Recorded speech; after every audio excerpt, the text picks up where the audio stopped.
Martin Pistorius was born in South Africa in 1975. In January 1988, when he was just 12 years old, he came home from school complaining of a sore throat. What seemed like a trivial matter led to a life-altering event. Martin would never return to school. His condition worsened catastrophically, and doctors were baffled by what was happening. He became so exhausted that he lost nearly all control over his body, eventually spending all day asleep. Soon, he began to rapidly lose his memory, and a few days later, he fell into a coma. The cause of his illness was never definitively diagnosed. Martin was treated for a long time for cryptococcal meningitis and cerebral tuberculosis, but all efforts were in vain. After a while, doctors concluded that Martin had completely lost all connection with the world and that nothing more could be done. They didn't know how to help him. He was subsequently released from a hospital, and his parents were told to care for him and wait for the disease to progress and end his suffering. There was, of course, a small chance of recovery, but doctors insisted that he would never be able to return to a normal life. In a state of a coma, people don't usually live very long, and the same was expected for Martin. But despite all the grim predictions, Martin stayed and fought for his life. Martin spent over a decade at home. Everyone thought he had lost all contact with the world, but Martin claims he regained consciousness just a few years after falling ill. "I completely stopped reacting. I was in a virtual coma, lost in a land where the dragons rest, and no one could rescue me." He was 17 years old when his consciousness and memory returned completely, but he still couldn't speak. He felt like a ghost, because people seemed to look right through him, and Martin himself could only watch. "Although I tried to plead, to scream, I couldn't get anyone to notice me." Martin later wrote that the harsh reality hit him, making him think he would spend the rest of his life utterly alone. Martin was a prisoner, and his only companion was his own mind. Thoughts that could hardly be called joyful. Can you imagine the sheer despair of being able to do absolutely nothing but look? In a moment of desperation, Martin even heard his mother say it would be better if it all just ended now. This was one of the most difficult moments for Martin, where he was tried with all his might to shout, "But I'm here! I'm here!" Fortunately, the boy, crushed by those words, eventually managed to cope. The only person who believed in him until the very end was his father. Every day, his dad bathed him, fed him, dressed him, and even gave him massages. "I looked at him desperately and wept. 'Dad, I'm here, don't you see?' But he didn't notice me," Martin recalls. "I could only stare and pray that my silent desperation would somehow reveal itself."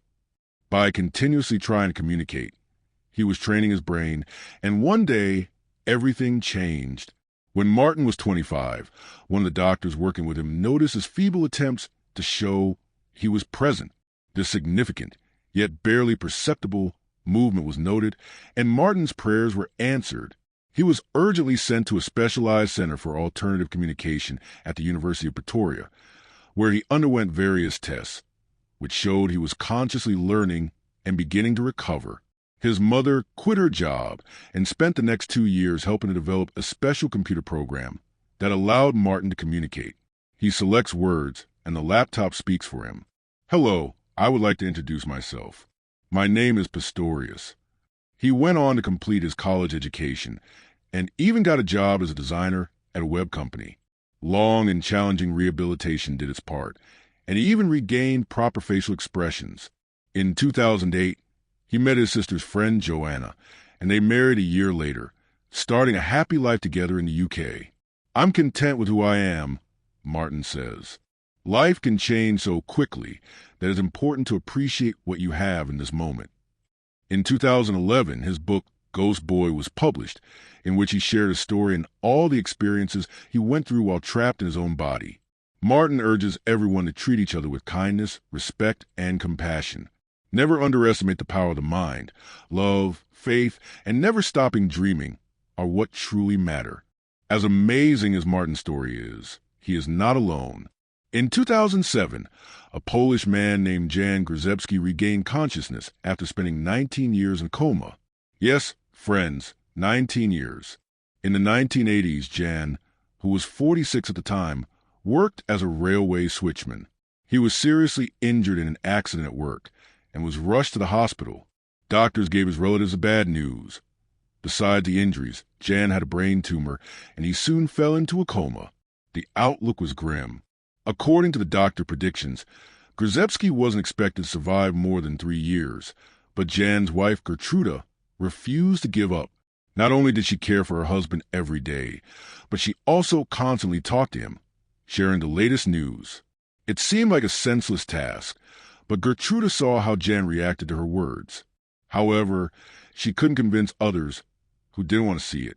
The man's fingers would tremble, and his eyes moved under the lids, but doctors insisted that these involuntary convulsive movements meant nothing. As the years passed, the size of the tumor decreased, which allowed him to gradually regain consciousness, and the whole ordeal ended in a completely unexpected way. Mr. Grzycki began to communicate on April 12, 2007. The doctors were speechless. It turned out Gertruda was right all along. At the time Grzycki fell into a coma, he had 4 children, and Poland, or rather, the Polish People's Republic, was in a deep economic crisis. Workers constantly organized mass strikes, and life generally wasn't easy. Imagine Jan's surprise when he found out the world around him was completely different. He fell asleep in the era of communism, then woke up in a country that had joined the European Union. When I fell into a coma, there was only tea and vinegar in the shops. Meat was rationed, and now I see people on the streets with mobile phones, and the stores are so full of goods my head is spinning. While unconscious, he learned that all his children had grown up and had their own families, and he himself had become the happy grandfather of 11 grandchildren. But according to Grzycki himself, being a grandfather was no news to him, because Gertruda had told him everything. He had heard every single word. Another similar case involved a young man named Juan Torres in 2013. When Juan was only 19, his parents found him unconscious on the floor of his room. The boy couldn't speak, eat, or move. Doctors told the family that the young man was in a vegetative state and could possibly remain that way for the rest of his life. It wasn't entirely clear why Juan had suddenly disconnected from the world. Nothing unusual had happened the night before. According to his parents, however, he hadn't been feeling well. He had just returned from work, eaten a salad, and gone to sleep, but something happened that night. In the morning, his mother found him unconscious. 2 full years passed before any change occurred. One Thanksgiving Day, family members took the young man out to the yard for some fresh air. Juan's favorite dog were playing around, and suddenly, his father made a strange decision. He placed a dog whistle on his son's lips, and Juan unexpectedly whistled. It was clear this wasn't just a simple reflex, and his recovery began soon after the unexpected experiment. Juan started moving his lips, whispering, and eventually managed to speak as fluently as anyone else. He gradually regained the ability to draw, play the piano, and play with his dogs. Juan is even learning to walk again, and though it hasn't been easy, he's returned to a normal life, like the other heroes in our video. He claims he remembered everything that happened while he was in a coma. For example, he heard the doctor's command to move his arm or follow a tennis ball. Experts confirmed that Juan really did see, hear, and understand everything that was happening. He also said he was incredibly frustrated that he couldn't communicate with his family and was unable to do what the doctors asked of him. It was truly sad. Ultimately, Juan Torres managed to overcome his unknown illness, returned to school, and even took up sports, including wheelchair rugby. He now spends 3 hours a day on his computer, composing electronic music, and doctors still can't find a complete explanation for what happened to him. Perhaps his youth and physical strength helped his recovery, but these factors alone aren't enough, as there are very few cases where people return from a coma to live a full life like before. To be on the border of life and death, unable to tell the world you are present, is an experience that leaves a mark for life. What do you think? Let us know in the comments what you think about this. And if you happen to know anyone who is in a coma, that's all for today. I look forward to seeing you next time.